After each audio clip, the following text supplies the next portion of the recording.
Words are powerful. Many people do not realize the truth in that statement. There are books written on the power of words. There are numerous sermons being preached on the power of words. But yet, many people do not take this as truth.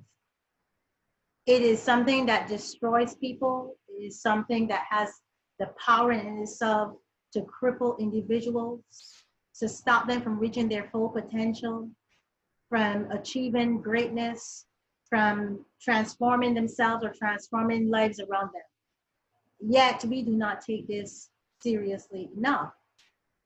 In relationships, for example, you have couples that get angry with each other, and in the midst of that anger, words are thrown out.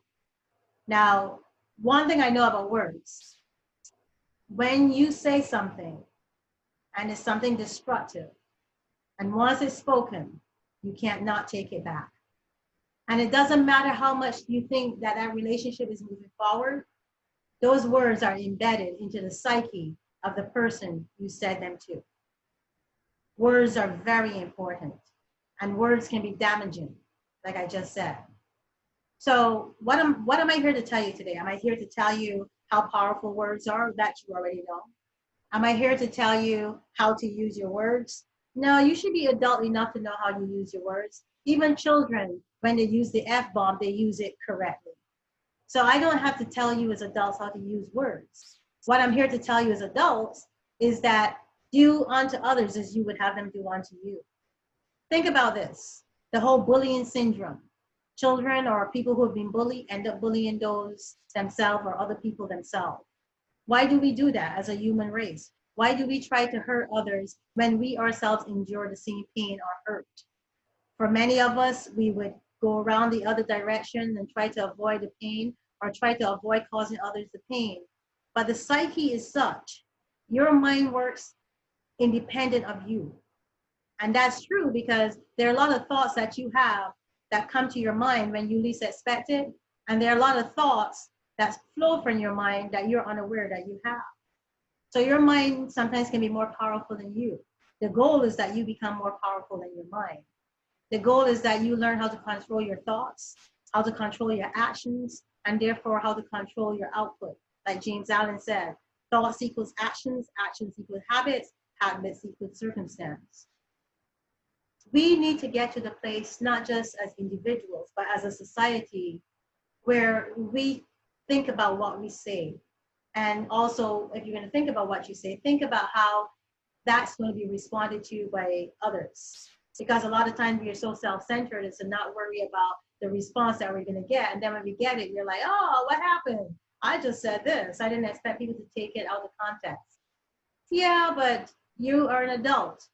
And therefore, you're expected to think like an adult. I know that's difficult for a lot of us. I know a lot of us have adult bodies and we have adult carcasses and we look physically like we're adults, but a lot of us are not adult because our mentality is still based in our childhood. Our mentality is still trapped in our inner child or children. Yeah, there's a lot of reasons why you do not show up and you do not show up the way you show up. But saying words and painful words and hurtful words to someone that you're supposed to love is not acceptable. Saying those words and expecting those words not to have meaning or thinking that they don't have any impact or you didn't mean what you said when you said them, it is not enough. You need to stop doing what you know is not right. You need to stop hurting people with your words.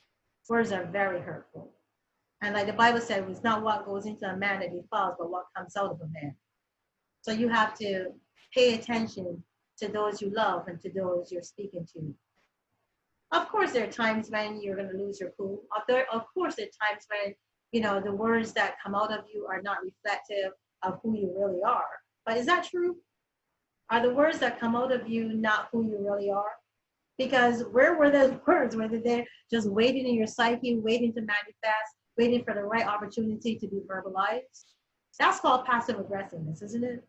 That's when you suppress so much of who you are that who you are tends to leak out. It's like a garbage can. You fill it and you stuff it with all these thoughts and all these things that come into you. and you refuse to acknowledge that you have to address the things you're putting in, or filter those things, or deal with those things. And then those things come out and you're like, oh my God, I didn't mean to say that. And I just said it and I'm apologetic. One of my other videos said, no, sorry is the exception, not the rule. When you have to constantly say sorry, it's because you're not paying attention to what you're saying. And you're not paying attention to the impact that it's going to cause until after the impact has occurred. Words are powerful. Not only are words powerful based on how we use them with each other, but words are powerful based on how we use them with ourselves, how we internalize words, how we talk to ourselves on a daily basis. There are days when I do not want to get up, but I get up every day. There are days when I don't want to go walking. I go walking every day. Why? Because I have to talk myself into those things. I have to do the self-talk. I have to motivate myself. How do you motivate yourself? With the words. But the words have to be continuously practiced. It's with constant use that you're able to develop the habits that other successful people have, or people who are successful have, period. And the only reason they're successful is because they practice. You've always heard practice makes perfect. So telling yourself things and reinforcing those things with your thoughts and with the words that you tell yourself is important. If you tell yourself you're a failure, you're going to fail. If you tell yourself you don't have anything, you're not going to have anything. If you tell yourself that you're defeated, there's nobody who can come and tell you that you're victorious. You have to talk yourself into things, and you also have to talk yourself out of things, because your mind works as such. There are days when I'm sitting down, I'm just sitting down minding my own business, and a thought just ventures into my mind. I'm like, where the hell did that come from? I wasn't thinking about that person. I wasn't even thinking about that situation.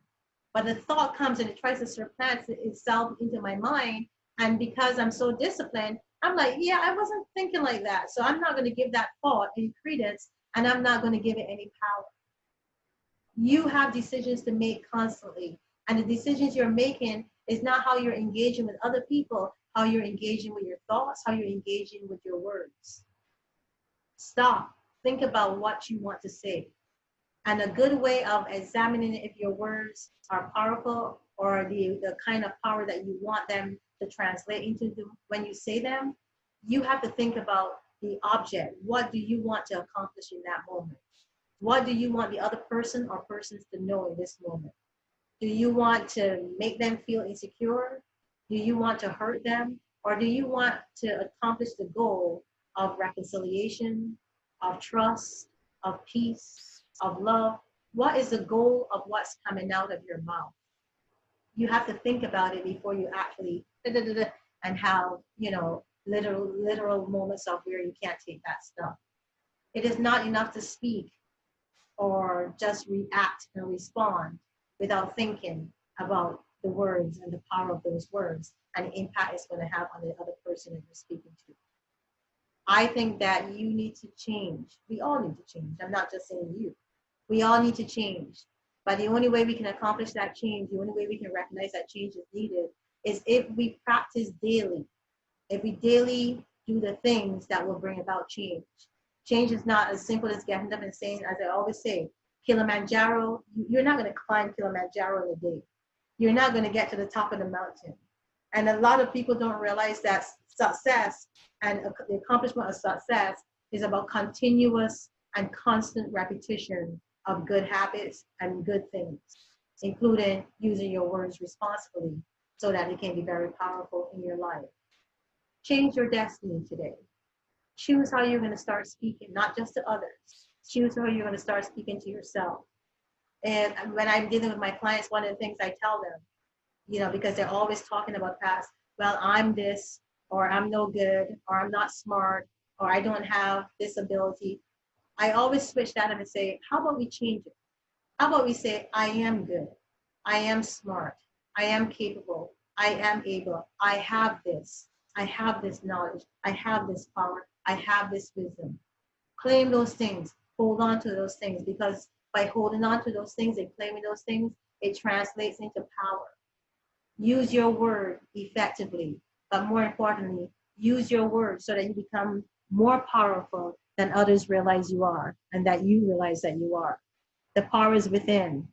Let's bring it to the forefront. Let's bring it out so that you can see your true reflection is actually who you really are. My name is Ingrid Felton. As always, thank you for visiting the YouTube channel.